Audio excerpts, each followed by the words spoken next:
রাজধানীর মহাখালীতে ব্যাটারি চালিত রিকশা চালকদের সড়ক অবরোধ।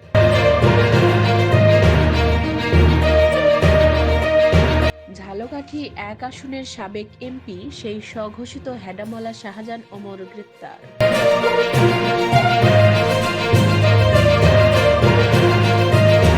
সশস্ত্র বাহিনী দিবসে সংবর্ধনা অনুষ্ঠানে ডক্টর মোহাম্মদ ইউনূস ও বেগম খালেদা জিয়ার কুশল বিনিময়।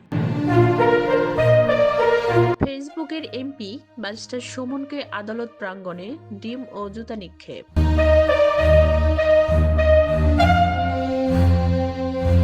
২০২৬ সালের মাঝামাঝি সময়ে জাতীয় নির্বাচন হতে পারে বলে মন্তব্য করেছেন উপদেষ্টা এম সাখাওয়াত হোসেন। বহিঃশত্রুর আক্রমণ ঠেকাতে প্রস্তুতির নির্দেশ প্রধান উপদেষ্টা ডক্টর মোহাম্মদ ইউনূসের। আত্মসমর্পণের পর জামিন পেলেন প্রবীণ সাংবাদিক শফিক রেহমান।